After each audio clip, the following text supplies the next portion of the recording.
جب قبرستان سے گزرے نا تو تھوڑی دیر ٹھہر جائے کریں وہاں پہ، مردوں کو دیکھیں، اندھیروں کو دیکھیں۔ قبرستان رات میں جانے میں زیادہ عبرت ہوتی ہے۔ کل ایک صاحب کہنے لگے میں قبرستان سے گزر رہا تھا رات کو، مجھے تو بڑا خوف آیا۔ میں نے کہا یہ تو کچھ بھی نہیں ہے بھائی، یہ اندر کی جو پوزیشن ہے نا وہ اس سے بولو بھائی، اوپر جو تمہیں خوف آ رہا ہے تو کچھ بھی نہیں ہے، اصل تو پروگرام کہاں ہو رہا ہے؟ جو ڈرونے ہو رہے ہیں نا پروگرام، وہ اندر ہو رہے ہیں۔ اور جو قبر کھول کے دیکھو نا تو اس میں کہہ رہے تھے، ہاں وہ مجھے کہہ رہے تھے کہ مجھے ہڈی نظر آئی اتنی بڑی گھٹنے کی، ٹانگ کی، ایک انسان کی نا قبرستان میں یہی والا۔ تو وہ کہنے لگے یار یہ ہڈی نا پوری اس کی، یہ گھٹنے سے لے کے نیچے تک۔ تو میں نے اور ڈرا دیا، رمضان تھا، ہم نے کہا بھی تھوڑا سا خوف کا ہے، ہم نے اور ڈرا دیا اس کو۔ ہم نے کہا دیکھ لو یہ آدمی صبح صبح نہا دھو کے کوٹ ٹائی لگا کے آفس جایا کرتا ہوگا۔ اب مجھے کیا پتا کوئی رکشے والا تھا، ٹیکسی والا تھا، یا کوئی بہت بڑا آفیسر تھا، لیکن آفیسروں کا بھی حال بہرحال ہوتا تو یہی ہے نا۔ تو میں نے کہا یہ صبح صبح نہا دھو کے کوٹ ٹائی میں پرفیوم لگا کے اپنی لینڈ کروزر میں بیٹھ کے جاتا ہوگا، اور اب کیا حال ہوا ہے، اس کی ہڈی نکال کے لوگ دکھا رہے ہیں کہ یہ قبرستان سے کیا نکلی ہے، وہ ہے بھائی، بولو بھائی ہڈی۔ کل ہمارا بھی یہی حال ہوگا، اور یہ تو ابھی اچھی کنڈیشن میں ہے، ہڈی سے پہلے کیا حال تھا جب لاش میں کیڑے پڑتے ہیں اور سڑتی ہے لاش اور پھولتی ہے اور پھٹتی ہے، 2 منٹ میں انسان کی اوقات پتہ چل جاتی ہے یہ ہے کیا۔ یہ فن خان بنا پھر رہا تھا، اور اب کیسے دفناتے ہیں نا لوگ، بدبو نہ آ جائے لاش میں، اس کو دفناؤ جلدی، مٹی ڈالو اس کے اوپر، تھوڑے دن تک اس کی حفاظت ہوتی ہے قبر کی، اس کے بعد بھول جاتے ہیں۔ اور گورکن اس کا ایسا فائدہ اٹھاتا ہے ایک ایک قبر میں، یہ تو قیامت کے دن جب پاپوش کے قبرستان سے اور یہ محمد شاہ کے قبرستان سے جب مردے اٹھیں گے تو پتہ چلے گا کہ آدھی آبادی تو ایک ہی قبرستان سے اٹھ رہی ہے۔ ایک ایک قبر سے 25 لوگ نکل رہے ہیں، ایک ایک قبر میں جو ہے نا گورکن کئی مردوں کو ڈال رہا ہے، وہ بھی پریشان ہے کہ یار اتنے مردے کدھر ٹھکانے لگا ہوں میں۔ تو یہ حال ہے انسان کا، ہڈیاں نکل رہی ہیں، لاش کسی کے کوئی انگلی نکل آئے گی اندر سے، کیسا حال ہوتا ہے۔ اور یہ غنیمت ہے، لیکن اس قبر کے اندر ایک برزخ کی قبر ہے۔ جیسے جب آپ سوتے ہو، آرام کرتے ہو، ایک آپ کی وہ کنڈیشن ہوتی ہے جو آپ بستر پہ لیٹے ہوئے ہو، ایک وہ کیفیت ہوتی ہے جو آپ پر سونے کی حالت میں گزر رہی ہوتی ہے۔ وہ کیفیت زیادہ عجیب ہے اس کیفیت سے جو آپ کو نظر آ رہی ہے۔ قرآن کہتا ہے فرعون کی ایک لاش وہ ہے جو تمہیں عجائب گھر میں نظر آ رہی ہے، وہ بھی عبرت کی بات ہے، لیکن ایک عالم برزخ میں فرعون پہ جو گزر رہی ہے نا وہ چیز تمہیں نظر نہیں آ رہی، وہ اس سے بہت زیادہ خطرناک ہے۔ النار یعرضون علیہا غدوا وعشیا، وہ آگ ہے جس پر فرعون کو صبح اور شام جلایا جاتا ہے۔ وہ جلنے والا منظر مجھے اور آپ کو نظر نہیں آ رہا، وہ اس سے زیادہ ڈینجرس ہے۔ تو برزخ کی بھی ایک حیات ہے، برزخ کی بھی ایک زندگی ہے، قبرستان کے نیچے آگ بھی ہے، اور اللہ نے جنت کے باغات بھی رکھے ہیں اس میں۔ جو مردے کے اوپر جو کیفیات گزر رہی ہوتی ہیں وہ اس سے زیادہ خطرناک ہے۔ ایک روایت میں آتا ہے آپ صلی اللہ علیہ وسلم نے فرمایا اگر تم قبر کے اندر کے حالات کو دیکھ لو تو مردوں کو دفنانا چھوڑ دو، یہ حال ہو جائے۔ تو دنیا کے بارے میں یہ تصور بٹھانا کہ یہ مسافر خانہ ہے، یہ دل لگانے کی جگہ نہیں ہے، یہ کھوپڑی میں بیٹھے گی، یہ بات 2 کام کرنے سے، ورنہ یہ بات کھوپڑی میں بیٹھے گی نہیں۔ ایک تو روزانہ سوچنا چاہیے اور موت کا تذکرہ بار بار کرنا چاہیے، قبرستان بار بار جانا چاہیے۔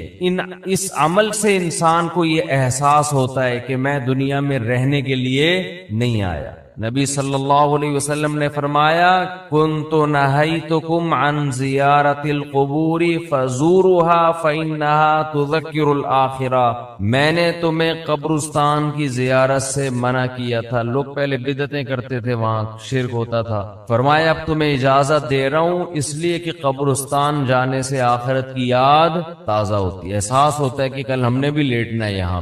دوسرا کام جس سے دنیا کی محبت کم ہوتی ہے وہ ہے اللہ کی راہ میں مال خرچ کرنا، خرچ کرنے کا جذبہ پیدا کرنا چاہیے۔ الذین ينفقون اموالهم ابتغاء مرضات اللہ وتثبیتا من انفسهم، سورہ آل عمران میں اللہ کا نے ارشاد فرمایا کہ نیک بندے اللہ کی راہ میں مال خرچ کرتے ہیں دو کاموں کی وجہ سے، ایک اللہ کو راضی کرنے کے لیے، وتثبیتا من انفسهم، اور ایک اپنے آپ کو دین پر مضبوط کرنے کے لیے، اپنے دل سے دنیا کی دولت کی محبت نکالنے کے لیے۔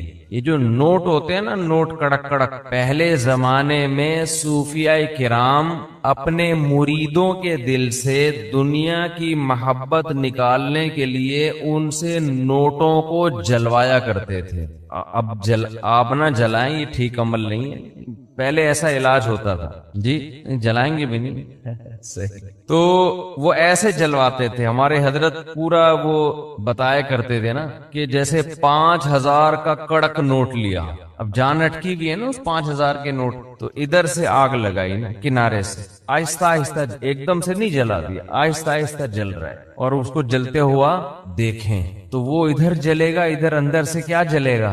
دل۔ تو جب دل اندر سے جلے گا نا تو جلنے سے جراثیم آپ کو پتہ ہے کیا ہو جاتے ہیں، تو دل کے اندر جتنے وہ نوٹوں کی محبت کے جراثیم تھے اور محبت کے جو گٹر ابل رہے تھے وہ آہستہ آہستہ ختم۔ یہ کام آپ نہ کریں، یہ جائز بھی نہیں ہے، لیکن پہلے بعض صوفیہ کرام یہ کروایا کرتے تھے تاکہ اس کے وہ پہلے پتہ ہے کیسے اصلاح ہوتی تھی، مرید کو دیکھتے تھے اس کمبخت کی بیماری ہے کیا، شیخ ٹریس کرتا، آبزرو کرتا تھا کہ اس میں مسئلہ ہے کیا۔ وہ کہتے تھے یہ نماز تو پڑھتا ہے، یہ جناب رشتہ داروں سے بھی اچھا سلوک کرتا ہے، سب کچھ ٹھیک ہے، لیکن اس کے اندر فالٹ یہ کہ یہ نوٹوں سے بہت زیادہ محبت کر کے بیٹھا ہوا ہے، اس کو پیسوں کا نقصان برداشت نہیں ہوتا۔ پھر شیخ اور مرشد یہ کرتے تھے اس کے دل سے پیسے کی محبت نکلواؤ۔ اب تو بہت سے شیخ، سب نہیں، اچھے تو ہر جگہ ہیں، بہت سے شیخوں کے دل میں جتنی پیسوں کی محبت ہوتی اتنی تو مریدوں کے دل میں نہیں ہوتی۔ اور شیخ اپنے مرید کی جیب پہ نظر رکھ کے بیٹھا ہوتا ہے، کمبخت نے 6 سال ہو گئے آج تک ہدیے کے نام پہ 1 روپیہ بھی نہیں دیا ہے۔ آج خرچ کرنے کے جو فضائل بیان کیے جاتے ہیں اس کا مطلب ہوتا ہے مجھے دو، صحیح ہے نا؟ کیا مطلب ہوتا ہے؟ جب بڑا بھائی چھوٹے کو سمجھا رہا ہو یا چھوٹے بڑا کو سمجھا رہا ہو کہ اسلام میں خرچ کرنے کی بہت فضیلت ہوتی ہے، اس کا مطلب ہے مجھے پیسے دو۔ اس کا مطلب کیا ہوتا ہے؟ مجھے پیسے۔ بیوی شوہر کو جب سمجھا رہی ہوتی ہے کہ انسان کو سخی ہونا چاہیے، کھلا ہاتھ ہونا چاہیے، اس کا مطلب پیسے نکالو۔ شوہر بیوی کو جب سمجھا رہا ہو قناعت اسلام میں بہت زبردست چیز ہے، اتنا مت ہاتھ پھیلاؤ کہ کل قرضہ لو، اس کا مطلب ہوتا ہے مجھ سے پیسے مت مانگو، 5 روپے بھی نہیں دوں گا میں تمہیں۔ تبھی تو نصیحت کا اثر نہیں ہوتا نا، کیا خیال ہے بھائی؟ نصیحت کا اثر ہی نہیں ہوتا۔ اپنے لیے سخاوت ہونی چاہیے، دوسرے کے لیے قناعت ہونی چاہیے۔ ہمارے ہاں معاملہ کیا چل رہا ہے؟ الٹا۔ تو قرآن کہتا ہے کہ ہمارے نیک بندے اللہ کی راہ میں مال خرچ کرتے رہتے ہیں تثبیتا من انفسہم، اپنے نفس کی اصلاح کے لیے، اپنے دل سے دولت کی محبت نکالنے کے لیے۔ اپنے اوپر بھی خرچ کریں، اپنے رشتہ داروں پہ بھی۔ سب سے پہلا حق کس کا ہے؟ رشتہ داروں کا۔ آج اپنے اوپر خرچ کرنے کے لیے تیار نہیں ہے، حیرت اس پر ہوتی ہے، کنجوسی کی انتہا ہے یا نہیں ہے؟ پھر جو اپنے اوپر خرچ کرتے ہیں لوگ ان پہ انگلیاں اٹھا رہے ہوتے ہیں، اس کے پاس گاڑی کہاں سے آئی، اس کے پاس یہ کپڑے کہاں سے آئے، یہ کہاں سے آیا، وہ کہاں سے آیا۔ بھائی ہر آدمی تو ضروری نہیں کہ کنجوس ہونا، بعض لوگوں کو اللہ دیتا ہے تو وہ خرچ کرتے ہیں۔ آج اپنے اوپر خرچ کرنا بھی ایک مصیبت بن گیا ہے۔ عربی میں 2 لفظ استعمال ہوتے ہیں، ایک ہوتا ہے شحیح اور ایک ہوتا ہے بخیل۔ بخیل کہتے ہیں جس کی جیب سے دوسرے کے لیے روکڑا نہ نکلے، اور شحیح کہتے ہیں اپنے لیے بھی نہیں پیسے نکلتے, وہ چائنا والوں کی طرح قبر میں لے کے جاتا ہے. وہ ملیشیا میں قبرستان ہے, وہاں کروڑ پتی لوگ جب دفن ہوتے ہیں تو دیگوں میں اپنے ساتھ پیسہ لے کے قبر میں جاتے ہیں. وہ آپ یوٹیوب پہ دیکھ لیں, ایسی بہت سی ویڈیو ہیں کہ پورے سونے چاندی کے ساتھ دفن ہوئے ہیں, بہت ایسی.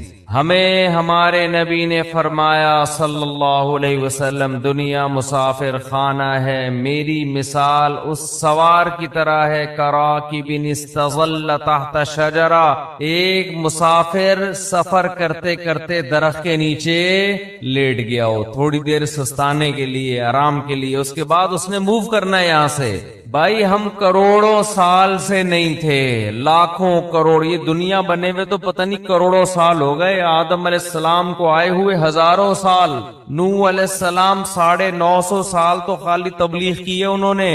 ہماری اوقات کیا ہے, جمعہ 8 دن ہوئے ہم لوگ کو دنیا میں آئے ہوئے, اور جانے میں بھی تھوڑے دن رہ گئے ہیں بس. گھبرائے نہیں, آپ نے گھبرانا نہیں ہے. تو یہ میں آپ کو ڈرانے کے لیے یہ باتیں نہیں کر رہا کہ آپ کہیں یار جمعہ 8 دن نہیں اور 4 دن رہ گئے جانے میں. یہ حقیقت ہے. موت سے ڈرنے کا فائدہ نہیں ہے, موت سے دوستی لگانے کا فائدہ ہے. دیکھو جس ڈاکو نے پیچھا کرنا ہی ہو, آپ کسی محلے میں رہتے ہیں, آپ کو پتا چل گیا یہاں ایک بندہ میرے پیچھے پڑا ہوا ہے, میری ہاتھ دھو کے مارے گا وہ مجھے یا مجھے پکڑے گا, تو آپ محلہ تبدیل کر لو گے. کیا خیال ہے کہ بھائی اس دہشت گرد کو تو محلے سے نکالا نہیں جا سکتا, خود ہی محلہ تبدیل کر لو. جیسے ہی آپ نے محلہ تبدیل کیا وہ دوسرے محلے میں پہنچ گیا, پھر وہ آپ تیسرے محلے میں گئے وہ وہاں پہنچ گیا. اب آپ بھاگ بھاگ کے تھک گئے مگر وہ آپ کا پیچھا نہیں چھوڑ رہا, تو پھر آپ کیا کرو گے؟ وہی کرو گے جو امریکہ افغانستان میں کر رہا ہے, مذاکرات کی دعوت دو گے. آپ کیا کرو گے؟ بولو بھائی قطر مذاکرات ہوں گے. یار بیٹھو آؤ, وہ تو کہہ رہے تھے 20 سال پہلے یہ کر لیتے مذاکرات, لیکن چلو دیر آئے درست ہے. وہ کہے گا آؤ بیٹھو مذاکرات کرتے ہیں. تو آپ بھی یہی کرو گے نا اس ڈاکو کے ساتھ کہ بھائی تمہیں کیا مسئلہ ہے, میری جان کے پیچھے ہاتھ دھو کے کیوں پڑ گئے ہے؟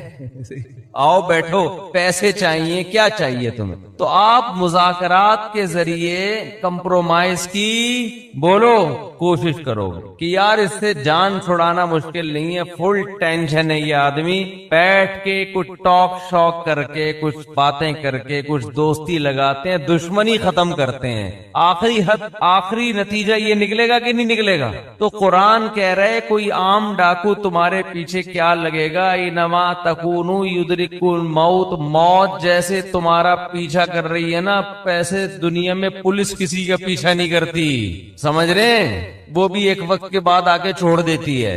موت ایسا پیچھا کر رہی ہے, یدرککم الموت, قرآن کہتے ہیں موت ایسے پکڑے گی تمہیں آ کے, ادراک کرے گی تمہارا. وہ جس دن سے پیدا ہوئے اسی دن سے پیچھے پڑی ہوئی ہے, اور اس نے بہت کوشش کی ہم کو قبر میں اتارنے کی. بچہ جب پیدا ہوتا ہے کئی حادثات اس کی زندگی میں آتے ہیں, بچ جاتا ہے. کئی بیماریاں حملہ کرتی ہیں, بچ جاتا ہے. جوانی میں آتا ہے, کئی دفعہ حادثے ہوتے ہیں, بائک سے گرا, ایکسیڈنٹ ہوا, یہ ہوا وہ ہوا, بچ گیا. وہ تو اس وقت سے اڑنگیاں دینے کی کوشش کر رہی ہے. اڑنگی سمجھتے ہیں جب ہم اسکول جاتے تھے نا تو ایک دوسرے کو اڑنگی دیتے تھے ہم. اب تو بچے اسکول بھی ایسے تمیز سے جا رہے ہیں, تمیز سے آ رہے ہیں, کوئی نہ اڑنگی نہ کوئی شرارت, تو ان میں کوئی صلاحیت ہی پیدا نہیں ہو رہی, ایسے ممی ڈیڈی ٹائپ کے بچے نکل رہے ہیں. ہمارے دور کے اسکول تھے, مزہ آتا تھا اسکول میں, اتنا بھاری بھرکم بیگ لٹکا کے اسکول جاتے تھے. ساتھ والے کو شرارت ہوئی, تھوڑا سا آگے گئے, اس نے تھوڑا سا ٹانگ میں یوں کیا, آگے گرے, پھر ہم بدلہ لینے کے پیچھے پڑے ہوئے تھے, اب ہم بھی اڑنگی دیں گے.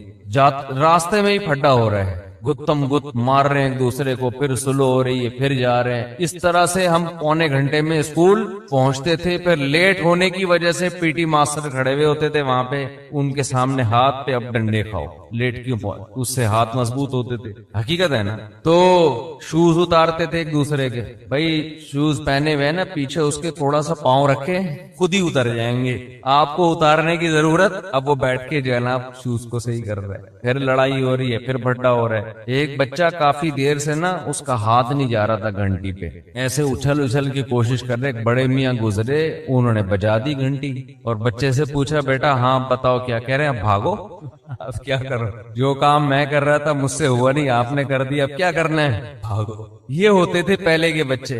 اب وہ ویڈیو گیم کھیل کھیل کے بچوں کی صلاحیتیں برباد. خیر، تو جب جیب سے پیسے نکلیں گے، نکلتے رہیں گے، نکلتے رہیں گے، نکلتے رہیں گے، تو دل سے دنیا کی محبت ختم ہو. او بھائی، مسافر خانہ ہے. سفر کے دوران اگر آپ کو کچھ پیسے ملے ہوئے ہوں اور آپ کو پتا ہو کہ یہ ٹرین سے اترتے ہی واپس لے لیے جائیں گے، تو آپ کوشش کرتے ہو کہ اترنے سے پہلے ہی سارے کھا پی کے ختم کر دو. ایسا ہوتا ہے کہ نہیں ہوتا؟ تو بھائی ادھر قبر میں جاتے ہی یہ کفن میں جیب ہوتی ہے نہیں ہوتی ہے نا جیب، تو آگے خالی ہاتھ جانا ہے. بچوں کی فکر کرتے ہیں لوگ بہت زیادہ. بچوں کا کیا ہوگا؟ بچوں کے لیے کچھ بنا بنو کے تھوڑا بہت کر دو بس، اور پھر بے فکر ہو جاؤ. دماغ کو ہٹاؤ ہر ان کاموں سے. اللہ نے کچھ وسائل دیے تو تھوڑا بہت بچوں کے لیے، بہت زیادہ اس میں بھی ٹینشن نہ لو. بچہ 2 ہاتھ 2 ٹانگیں لے کے پیدا ہوتا ہے، وہ خود بھی تو کمائے گا. اللہ نے اس کو بھی تو کمانے کی صلاحیت دی ہے. اور بچے کو بھی یہ بتا دو کہ مسافر خانہ ہے، یہ یہاں ہمیشہ رہنا نہیں ہے. جب میں جاؤں گا تو کون سا یہاں پڑا رہے گا. تو اس کو بھی یہ بتا دو یہ مسافر خانہ ہے، یہ رہنے کی جگہ نہیں ہے. وہ میں اپنے چھوٹے بچوں کو صبح سحری کے وقت یہ سمجھا رہا تھا نا کہ دیکھو ہم سب نے مرنا ہے. بچوں میں نا یہ باتیں بار بار دماغ میں، بہت چھوٹے بچے کے تو نہ ڈالیں، وہ بعض دفعہ ڈر بھی جاتا ہے، لیکن ہنستے کھیلتے ان کو یہ باور کراتے رہیں کہ دیکھو ہم نے جانا ہے، یہ دنیا رہنے کی جگہ نہیں ہے. یہ چیزیں آج والدین بتاتے نہیں ہیں. تو میں بچوں کو لے کے بیٹھا ہوا تھا، چند دن پہلے کی بات ہے. میں بچوں سے کہہ رہا تھا دیکھو بچوں، سب نے جانا ہے، سب سے پہلے ہو سکتا ہے میں جاؤں. تو ایک چھوٹی بچی کہتی ہے بھائی ابو منہ سے نا باتیں اچھی نکالنی چاہیے. انسان منہ سے کیا کرنا چاہیے؟ باتیں اچھی نکال. مجھے ہنسی آ گئی. میں نے سوچا اس کو یہاں بٹھا دیتا ہوں کہ اب آپ نصیحت کرو، ہم سامنے بیٹھتے ہیں جا کے. بچے آج کل بہت 1.5 ہوشیار قسم کے پیدا ہو رہے ہیں. تو بچوں کو جب کہنا کہ منہ سے باتیں اچھی نکالنی چاہیے، کیا موت کی باتیں ہیں، تو بولو بیٹا یہی اچھی باتیں ہیں. منہ سے زندگی کی باتیں اچھی نہیں ہیں. تو میں یہ کر رہا تھا جس ڈاکو نے آپ پہ پنجے گاڑنے ہی ہیں، پکڑنا ہی ہے، تو اس سے مذاکرات کر کے دوستی لگا لی جائے نا. تو موت ایک ایسا دشمن ہے جو کسی قیمت پہ آپ کو معاف نہیں کرے گا. تو اس سے بھاگ نہیں سکتے، اس سے دوستی لگائی جا سکتی ہے. موت سے باتیں کیا کریں بیٹھ کے، بھائی کوئی مسئلہ نہیں ہے، جہاں تم نے اتنے لوگوں کو قبر میں اتارا مجھے بھی اتار دینا. تو لیکن آپ چاہتی کیا ہو مجھ سے؟ ٹھیک ہے نا، پرابلم کیا ہے آپ کے ساتھ؟ میں تو تیار ہوں گلے لگانے کے لیے. تو موت کہے گی کہ دیکھ میں جب کسی کو پکڑتی ہوں نا تو کسی سے کو دوست بن کے پکڑتی ہوں اور کسی کو دشمن بن کے. جس کا عمل اچھا ہو موت اس کے لیے ایک محبوب کو محبوب سے ملانے کا ذریعہ ہے. جس کا عمل اچھا نہیں ہے موت اس کے لیے بہت بڑی آفت اور تباہی ہے. حضرت عمر کی شہادت کا جب وقت تھا تو فرمایا کہ مجھے جلدی دفنانا. حدیث میں آتا ہے نا کہ جب مردے کو ہم لے کے جا رہے ہوتے ہیں قبر میں، تو اگر وہ اچھی میت ہو، نیک عمل ہو، تو وہ کہتے ہیں جلدی لے کے جاؤ. وہ بزبان حال یہ کہہ رہا ہوتا ہے. اور اگر اس کا عمل برا ہے تو وہ کہتا ہے مجھے کہاں لے کے جا رہے ہو تم. انسان اپنے عمل کی طرف جا رہا ہے، عمل کی طرف. انکا کادح الی ربک کدحا فملاقی. اے انسان تم میں سے ہر شخص رب کی طرف ایک عمل کر رہا ہے اور عن قریب اس عمل سے اس کی ملاقات ہونے والی. جو کر رہے ہیں اسی سے ملاقات ہوگی. تو اچھا کر لو بھائی، کچھ اچھا کر لے تاکہ ملاقات ہو تو خوشی ہو. تو نبی صلی اللہ علیہ وسلم نے فرمایا اتقوا النار ولو بشق تمرہ. صدقات و خیرات کا سب سے پہلا فائدہ کیا ہے؟ آپ کے دل میں دنیا کی محبت ختم ہوگی اور اس سے دنیا میں سکون ملے گا. آپ ریلیکس ہو جائیں گے. دیکھو کسی کو کسی سے عشق ہو گیا اور اس عشق کی مراد پوری نہیں ہو رہی تو سکون کے لیے کیا کہا جائے گا؟ اس سے تعلق ختم کر دو، یہی کہا جائے گا نا. دوستی ختم کر دو تاکہ عشق ختم ہو جائے. اس وقت ڈپریشن اور اسٹریس کا سب سے بڑا سبب دنیا کی محبت ہے. انسان چاہتے ہیں میری ساری خواہشات پوری ہوں، موت کے لیے وہ ذہنی طور پر تیار نہیں ہے. تو اس کا حل یہ کہ اس محبت کو ختم کرو. مسافر خانہ بول بول کے ختم کرو. مسافر خانہ ہے بھائی, مر جائیں گے آج نہیں تو کل مریں گے. وہ فلاں مر گیا تو اللہ مغفرت فرمائے, سب نے مرنا ہے بھائی. بس مر گیا تو کیا ہوا, آج کل ہم نے مرنا ہے, کل آپ نے مرنا ہے, سب نے مرنا ہے. قبرستان تو ایسے ہی آباد ہوں گے. اصل تو ہماری وہ 6 فٹ کی, دیکھو راحت اندھوری کا شعر میں نے لائیو سنا تھا. 2 گز صحیح لیکن میری ملکیت تو ہے, اے موش تو نے مجھ کو زمیندار کر دیا, او کما قال, کہ 2 گز صحیح ہے اور میری ملکیت تو ہے نا. تو یہ شعر میں نے سنا, اور ابھی راحت اندھوری کہاں ہے, اسی 2 گز کی زمین میں. جب وبا آئی تھی کرونا کی تو راحت اندھوری کا شعر آیا تھا کچھ اس وبا کے بارے میں, اور اسی وبا سے راحت اندھوری کا انتقال ہوا کرونا میں. سمجھتے کہ نہیں, تو آدمی بتا رہا ہوتا ہے اور لیٹا ہوا ہوتا ہے قبر میں. سب مر مر کے بھر رہے ہیں قبریں, جا رہے ہیں دنیا سے. تو اس کا استحضار کرنا چاہیے, اور دل سے دنیا کی محبت نکالنے کے لیے وہ نوٹ خرچ کریں جس پر آپ کا دل سب سے زیادہ اٹکا ہوا ہو.